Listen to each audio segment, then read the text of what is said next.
Bonjour à tous. Before I get started, I just wanted to send a special thanks to David, one of my friends. He had a very good laugh at me on my video about the grease gun and the fact that I was using jeans as towels. So he sent me this big bag of shop towels as a gift. Thanks, David. Much appreciated. I'll put them to good use. Thank you.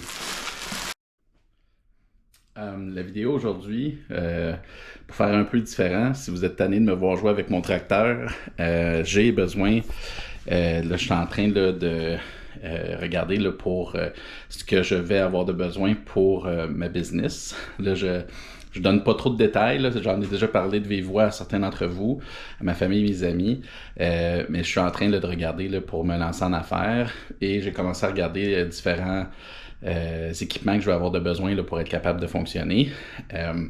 Donc, un gros indice, un des outils que je vais utiliser beaucoup, c'est ces choses et des scies à chaîne. Donc, je suis en train de regarder celle-là, bon, c'était des scies que je m'étais acheté pour ma propriété, pour mon terrain. Donc, j'en ai une petite, une MS 170. Qui est quand même très pratique, très légère, donc pour débiter des arbres, les couper en bio, ça va très bien, en bûche, ça va bien, mais c'est pour les plus gros arbres, c'est moins pratique, ça manque un peu de force. J'avais acheté une plus grosse dès le départ, parce que j'avais beaucoup d'arbres à abattre sur mon terrain avant de me construire, mais celle-là n'est pas de construction commerciale. Donc là, ce que je vais faire, c'est je vais la nettoyer bien comme il faut, la mettre belle et presque avoir l'air d'une neuve, et je vais la vendre pour en acheter une autre peut-être plus grosse. Elle risque d'être un peu plus forte, mais plus une de construction commerciale, donc qui est faite pour être utilisée sur une base quotidienne. Donc le piston, le cylindre est plus fort et plus résistant, avec des matériaux là, qui sont faits pour un usage intensif. Donc, fait que la vidéo d'aujourd'hui, je vais me filmer en train de nettoyer tout ça, puis je vais vous parler un peu justement de ce que je suis en train de magasiner, ce que je suis en train de regarder, différents modèles, partager un peu avec vous où est-ce que j'en suis dans ma démarche au niveau de mes achats, là, de quelle scie à chaîne pour répondre à mes besoins.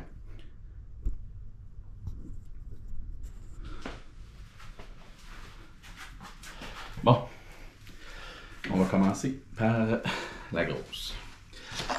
Pendant que je nettoie ça, je vais peut-être vous expliquer un peu si c'est assez nouveau pour vous, là, qu'est-ce qui est quoi. Donc, ici, sur une scie à chaîne, ça c'est ce qui vient barrer. En fait, quand on s'en sert pas, puis quand on la démarre, puis pour rentrer en sécurité, ça c'est un frein qui empêche là, la lame de tourner. Donc, l'idée étant que si on est en train de couper, là présentement elle est barrée, mais si je la débarre, c'est que là, ça, mettons, je suis en train de couper, puis ça donne un coup, ça accroche, ben la main gauche vient pousser sur la barre et freine la lame. Donc, c'est une sécurité qui est bien intéressante. Toutes les scies modernes ont ça. Pour les besoins, je vais la laisser débarrer, puis je vais tourner la chaîne. Donc, défaisons tout ça. C'est assez simple. Je vais laisser la protection là, pour la barre. Comme je disais tantôt, mes deux scies sont de dimensions différentes. La plus petite, la lame est un peu plus étroite. La chaîne est un peu plus étroite et la lame. Ça, je vais appeler ça la barre, la lame, le guide, ça a différents noms. Il y a la largeur qui est importante dans la coupe, puis aussi la longueur de coupe. Évidemment, quand on abat des arbres, on va pas tout le temps, surtout des gros arbres, on va pas tout le temps les couper en un coup, là, fait que souvent c'est plusieurs coupes. Fait que même si le guide est plus court que la largeur du tronc d'arbre, c'est pas si dérangeant que ça. Mais quand on se met à les trancher, à faire des bio, c'est plus pratique quand le guide est un peu plus long. Puis, étant donné que la surface de friction de coupe est plus longue, ben ça prend un moteur un peu plus fort pour être capable de faire tourner la chaîne de façon efficace dans des plus gros arbres. Donc c'est pour ça là, que je regarde. Celle-là, c'est une 16 pouces, ma lame. Ma petite aussi, je pense que c'est une 16 pouces, peut-être une 14. Désolé pour le bruit. Ouais, c'est une 16 pouces. Donc mes deux lames sont de même longueur parce que pour l'utilisation de la maison, on n'a pas beaucoup de gros arbres ici sur le terrain. On en a quelques-uns. Puis là, j'en ai des gros peupliers à faire tomber qui sont 24-30 pouces, là, quelque chose comme ça à la base. Donc, ça va être pratique d'avoir une scie un peu plus grosse. J'aurais été capable avec ça certainement, mais ça va être un peu plus facile, moins de mouvements inutiles, moins de coupe, donc un peu moins long. Surtout quand je vais vouloir les défaire là, au côté de la bûche ou tout ça va aller beaucoup plus rapidement. Donc c'est juste seulement deux boulons à défaire, deux écouts. Elle est très sale. La chaîne s'enlève comme ça. Il y a le...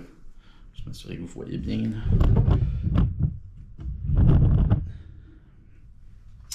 Ça ici, c'est la roue d'entraînement qui est sur le moteur. Ici, la majorité... donc je vais juste l'enlever pour tout de suite. Je vais enlever la chaîne pour pouvoir vous expliquer mieux. Donc ici, la majorité des scies, moi j'ai de la marque Stihl, principalement parce que j'ai des bons magasins ici là, qui en vendent, puis qui offrent du bon service à la clientèle, puis du bon service après-vente. Donc j'ai un parti pris un peu pour Stihl, juste parce que ça fait 12 ans que je les ai. Comme vous pouvez voir, elle est très sale. Je fais pas attention à mes outils tant que ça. Puis à part tout le temps un coup, deux coups, super facile à partir, ça va super bien. Assez légère pour la force. Je sais qu'il y a des fans de Husqvarna qui sont un peu les deux grosses marques, le Stihl puis Husqvarna, c'est pas mal eux qui ont le marché des scies professionnels.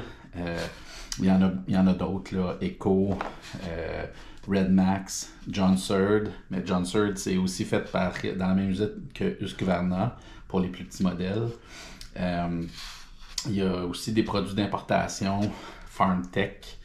Les sachets bleus, c'est essentiellement des copies identiques des scies Stihl, mais faites en Chine. Donc, des composantes de moins bonne qualité, du plastique plus cheap, les tolérances au niveau de l'assemblage sont moins bonnes. Fait que c'est sûr que ça fonctionne, mais comme toute chose, quand c'est fait sur le cheap, ça dure moins longtemps. Puis, mais si vos moyens ne vous permettent que ça pour avoir une scie avec une performance plus élevée, bien évidemment, c'est votre choix. Là, c'est tout le temps très personnel tout ça. Pour ma part, j'aime mieux avoir de quoi de vraiment de qualité. J'aime mieux avoir un bon service là, d'un magasin proche. Puis c'est pour ça que je risque fortement de me réacheter une Stihl. Bon, on va parler un peu moins, travailler un peu plus. Donc ici, ce que je voulais dire, c'est le système d'ajustement de Stihl est très simple. Il y a une vis ici, puis dans le fond, ça fait juste déplacer le guide comme ça. Fait que dans le fond, si on veut ajouter de la tension sur la chaîne pour qu'elle soit quand même pas trop lousse sur le guide, c'est ici là, qu'on vient faire l'ajustement. Donc assez simple. Le frein, ce que j'ai vu en jouant avec la John Sird de mon père, qui est maintenant à ma soeur et mon beau-frère, c'est la façon que la chaîne vient se mettre par-dessus le moteur sur la John Sird, puis les Husqvarna de moindre coût, là, pas les Husqvarna professionnels. C'est un peu du trouble, c'est du gossage. Le frein, c'est une espèce de ressort qu'il y a ici. Fait que j'aime pas vraiment ce modèle-là, fait que je suis bien content des miennes pour ça. Donc, fait que ça va être première chose à nettoyer. On va tout nettoyer ça. Autre chose à nettoyer, ici en enlevant le couvercle de plastique. Ça ici, c'est le filtre à air. Le mien, il est vraiment là, clairement. Je prends pas soin de mes choses. Ça ici, c'est un déflecteur là, pour la chaleur qu'on peut mettre en mode hiver sur ce modèle spécifiquement là. Mais je ne peux pas dire m'en être servi bien. Je pense que c'est juste deux vis à enlever. Donc, je vais le nettoyer. J'en ai pas de remplacement. Là, fait que je vais juste le nettoyer bien comme il faut avec un gun à air. Puis avec peut-être un peu d'eau. Après ça, je vais tout nettoyer ça, mettre ça propre. Et ça va être nettoyer le plus possible. Puis je pense juste ça va faire ça va lui donner une autre vie. Donc, voilà. Donc, avec la magie avec la magie de la vidéo. Et voilà. Fait que 1 heure plus tard, à peu près, avec la magie du cinéma, elle est déjà pas mal plus propre. Bon, j'ai dit qu'elle serait comme une neuve. C'est pas tout à fait le cas, mais quand même, si on compare à tout à l'heure, c'est dans la catégorie Good Enough. Donc, voilà. Fait que il reste juste à le réassembler. Très simple à faire. Donc, ici, je vois souvent des vidéos de gens qui ont leur scie avec le mot style à l'envers. Ça m'irrite. C'est mon petit côté obsessif-compulsif. Je sais pas s'il y a une raison. Il y a peut-être de quoi que je sais pas à ce niveau-là. Si jamais vous avez entendu parler d'un truc ou quelque chose qui fait que oui, ça fait une différence, dites-le moi. Ça va faire partie de mon éducation. Donc, pour remettre la chaîne, très facile. On se met à plat.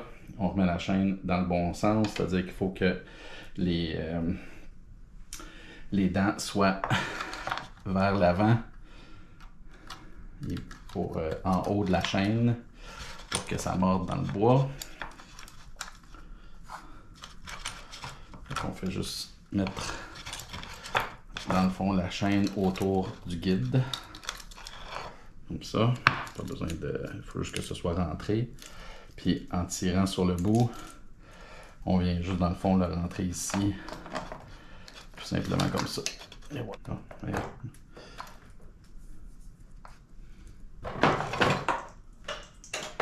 Une bonne surface de travail bien dégagée, ça aide. Ce qui n'est pas mon cas. Bon. Voilà. Voilà. Elle est bien rentrée. Ça, on fait juste remettre ça ici.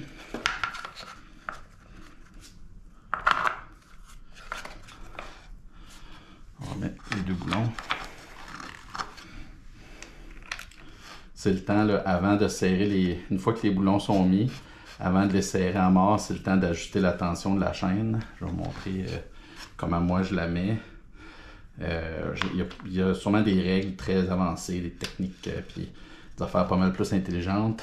De mon côté, je vais un peu à l'œil. Essentiellement, je laisse assez de tension dans la chaîne pour qu'elle ne puisse pas sortir. Comme là, si on regarde, les dents sortent. Je suis capable, fait que je vais juste remettre un petit peu de tension dedans. De l'autre côté. Donc, augmenter la tension jusqu'à temps que ça ne sorte plus avec une pression facile. Voilà. Après ça, on peut resserrer ça comme il faut ici.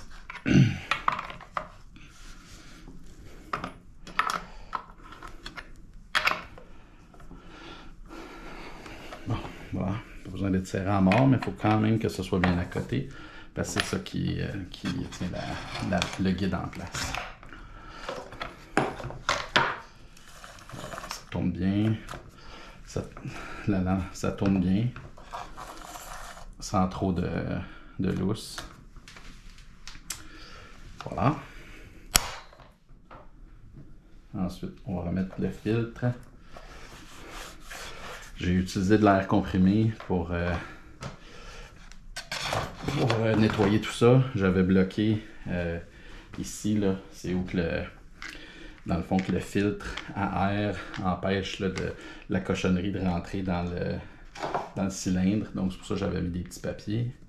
Fait que je vais les enlever en faisant attention de ne pas faire rentrer de poussière dedans.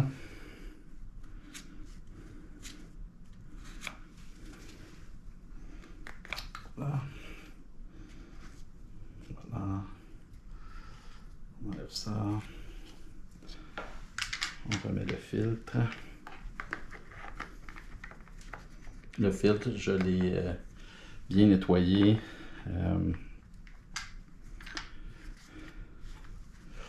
Je l'ai nettoyé. Bon, je pense pas qu'on est supposé de faire ça avec de l'eau, mais c'est ce que j'ai fait. Puis je l'ai vraiment bien séché avec mon air comprimé. Puis je vais aussi attendre avant de le partir là, pour pas qu'il y ait d'eau qui se mélange dans le cylindre. Mais là, c'est sec. Là, donc, Bon, bien. Pendant que vous me regardez finir ça, et aussi j'ai mis là, la vidéo euh, du behind the scenes de la magie du cinéma de plus tôt dans la vidéo. Juste le nettoyage, je me disais que c'était pas super intéressant à me voir nettoyer mon truc. Mais je voulais vous parler un peu davantage de ma réflexion puis ma démarche, mon magasinage pour une autre scie à chaîne. Mon besoin réel, c'est que j'ai besoin d'une grosse scie forte et avec un guide pas mal plus long. Comme je disais plus tôt dans la vidéo, là j'avais une 16 pouces. 16 pouces, ça veut dire que on tranche des billots en une coupe qui sont à peu près, disons, 10 à 12 pouces de large, assez bien. Euh, bon, dans mon travail, c'est du déboisement. Je vais couper pas mal d'arbres. Et en plus, sur mon terrain, que je viens de m'acheter, pas juste mon terrain à la maison où j'ai une maison, mais aussi là, sur ma terre à bois, j'ai des très très gros arbres que je vais vouloir couper en bio pour travailler. Donc, je regarde là, pour des guides de différentes longueurs. Il y a bien des gens qui disent 20 pouces c'est assez, mais je pense que je vais m'aligner vers une 24 pouces. Je suis pas sûr que j'irai vers on peut aller jusqu'à du 40 pouces. Je pense pas que j'ai besoin de me rendre là. Je me dis une fois qu'on coupe là, 24 pouces, donc 20 pouces d'un bord, 20 pouces de l'autre, on a fait le tour d'un gros arbre. Donc c'est vers ça que je m'enligne. Puis je sais aussi qu'il y a des guides légers maintenant qui se vendent là, dans la majorité des marques qui allègent pas mal la scie. Donc même quand on est assez long, ben c'est pas si pesant que ça. Ensuite, au niveau de la force, ma 290 que je suis en train de nettoyer, c'est une 56cc. Comme je disais au début de la vidéo, c'est un 56cc résidentiel, donc elle a moins de torque. Fait que pour même force, ben en réalité, elle est pas aussi, elle n'a pas autant de couple pour le même nombre de chevaux ou le même nombre de cc. Euh, ce que je me disais, pour avoir quand même un bon gain en performance, et surtout étant donné que je vais aller avec un guide à chaîne plus long, je me dis que je vais avoir besoin au moins 70cc. Pourquoi 70? Un peu en regardant les lignes de produits de la marque Stihl et la marque Husqvarna. C'est vraiment les seuls deux présentement que je considère dans les séries professionnelles, dans les scies professionnelles. Euh, Puis ben, dans les scies Stihl que je connais mieux, il y a deux modèles qui m'intéressent. C'est la MS362 et la MS462. Ce sont les deux des scies professionnels. Les deux prennent des guides de longueur de 24 pouces. La MS362 fait a 60cc, ben 59cc, donc un peu moins forte, mais elle est à 12,4 livres. Ça, c'est sans le guide. Donc, le poids qu'ils disent, c'est à peu près 5,6 kg ou 12,4 livres, ce qui est à peu près l'équivalent de ma MS290 là, que je suis en train de nettoyer. La 462 est une livre de plus que la 362, donc la 462 est 6 kg ou 13,2 livres, mais elle a 72 cc. Donc, je tends pas mal vers celle-là. Euh, Comme je disais tout à l'heure, je suis habitué avec les styles, je comprends, je suis à l'aise avec, j'aime beaucoup, j'ai des bons magasins, donc pour le service ici, pour les pièces, pour l'entretien, si jamais il y a des pièces à réparer ou des jobs de carburateur ou des choses que moi je ne ferai pas moi-même, ben ça va être plus facile pour moi d'aller ici pour faire l'entretien. Ceci étant dit, euh, Husqvarna a quand même quelques magasins dans le coin. Puis il y a des gens là, qui ne jurent que par cette marque-là. Fait que même si j'en ai jamais eu, je me dis bon, peut-être que je devrais les regarder. Il y a deux modèles qui semblent intéressants dans ce que je regarde, c'est la 572 XP ou la 372 XP. Donc c'est pas mal les deux là, qui sont, je dirais, là, des modèles équivalents à ce que je regarde. La 372 est intéressante parce qu'elle est plus forte, donc c'est quand même un 70cc. Elle semble un peu plus légère que le modèle de style 462, mais plus puissante que la 362 de style. Donc, ce serait peut-être un modèle intéressant. Les prix sont un peu plus chers que style, mais bon, c'est quelque chose, ça va être un de mes outils principaux pour travailler, donc ça se justifie quand même assez bien pour l'utilisation que je vais en faire. Un modèle qui m'a été fortement recommandé, mais que je ne considérerais pas, est la 500i de style. Tout le monde triple là-dessus, c'est super, c'est fort, c'est léger, sauf qu'elle consomme plus d'essence que la 462 et elle est à injection, donc peut être sensible à l'altitude étrangement, puis étant donné que je vais me déplacer pour le travail, je veux pas que ça devienne quelque chose qui va être dérangeant. Donc voilà, si vous avez des idées, des suggestions, des commentaires, mettez-les sur la vidéo. Et ben, merci beaucoup de m'avoir regardé nettoyer. Merci à la chaîne. Bonne journée.